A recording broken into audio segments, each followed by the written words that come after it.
Parlez français? No, English. Speak Spanish? No, English. Okay. Can I see your ticket? Your boarding pass, please.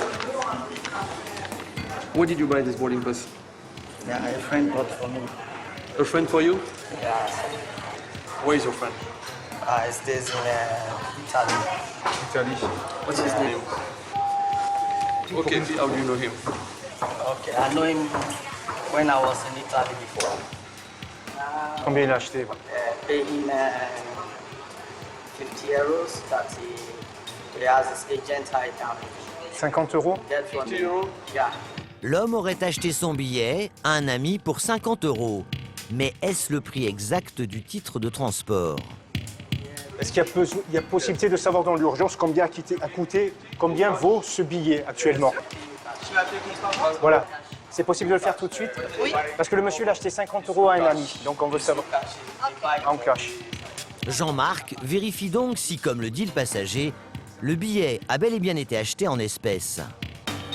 Alors, C'est bon. Alors, il a payé aujourd'hui à 9h31 par carte de crédit. Apparemment, c'est la sienne et 129,99 €. Le gendarme est intrigué, car cela ne correspond pas du tout à ce que vient de lui dire l'homme. Il prétendait avoir payé son billet en liquide, or selon l'agent d'escale, le passager l'aurait réglé par carte bancaire. explique-lui qu'on va le faire venir avec nous pour Ok. qu'il nous explique ça au bureau. You cannot take this plane because it's not really paid. It's a forced ticket. But for the moment, this ticket is not available for this plane. We need explanation.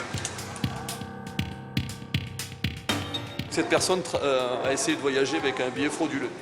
Donc il a dit qu'il a acheté son billet à une personne dénommée qui est une sorte d'agence de voyage. On comprend bien que ce n'est pas une agence de voyage. On est vraiment dans le cas classique d'une personne qui voyage avec un billet acheté frauduleusement. Le passager va donc devoir tout raconter. Est-il conscient ou non d'avoir sur lui un billet d'avion acheté frauduleusement? C'est ce que les enquêteurs vont devoir déterminer. Première découverte. Si le suspect se rappelle encore qu'il réside à Naples en Italie, il n'a aucune idée de l'adresse où il habite. Son adresse, c'est la rue, il sait pas, mais après, c'est à Naples.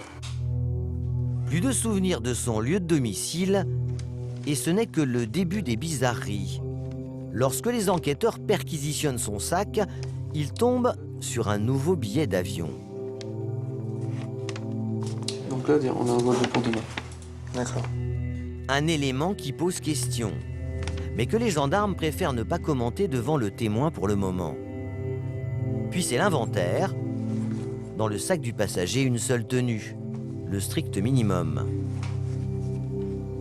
Côté argent, aucune carte bancaire, mais seulement 120 € en espèces. Enfin, le plus étrange, non pas un, mais 5 téléphones, des portables que les gendarmes voudraient bien faire parler au cas où l'homme se révélerait être un escroc. Après la fouille, Mathieu file chez Jean-Marc. On avait trouvé un truc intéressant dans son sac. En regardant là, il a un billet pour faire Rome-Paris, Orly, demain. Donc il y a pas mal de contradictions dans ce qu'il nous dit, quoi. Parce qu'il rentre chez lui à Naples. Sauf que il rentre chez lui à Naples, mais il fait Paris-Rome aujourd'hui et demain à la même heure il refait Rome-Paris.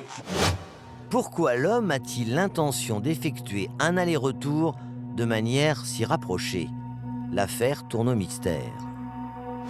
Et pour Mathieu, ce n'est pas le seul point étrange.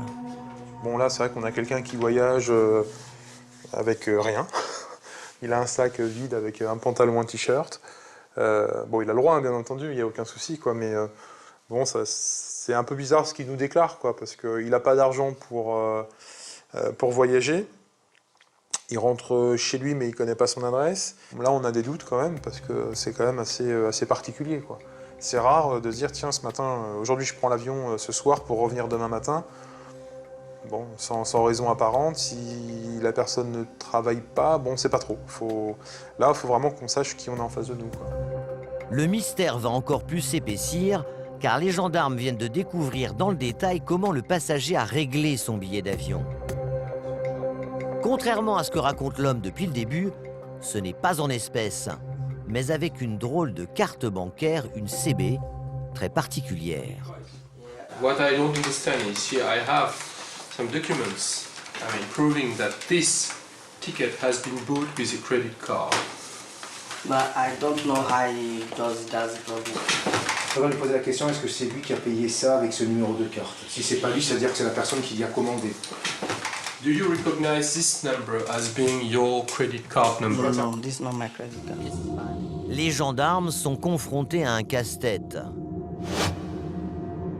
Car contrairement à ce que dit le passager, le billet d'avion n'a pas été payé en liquide, mais par une carte bancaire. Ensuite, problème, sur la carte bancaire ne figure pas l'identité entière du passager, mais uniquement son prénom. Hypothèse des enquêteurs, il s'agirait d'une carte bancaire contrefaite.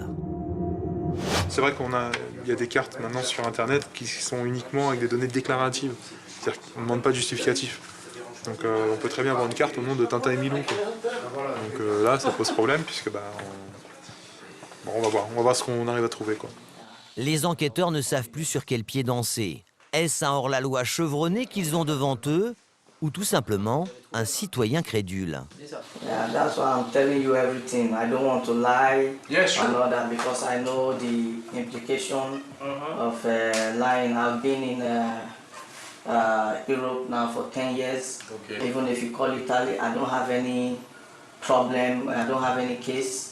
I've never had any problem. I did my marriage. I have 2 children here, and I'm working. Okay. I never had any problem just for this. Okay. For 10 years. Sounds good. Comme il subsiste beaucoup d'interrogations sans réponse, les enquêteurs décident de placer le passager en garde à vue. You are under arrest starting from now. Yeah.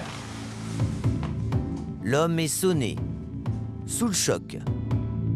Au bord des larmes, il est conduit en cellule où il devra passer la nuit avant la reprise des interrogatoires. Ok, good night. De leur côté, les gendarmes restent sans explication. Avec une grande interrogation, ont-ils affaire à un gros poisson ou à un simple pigeon ?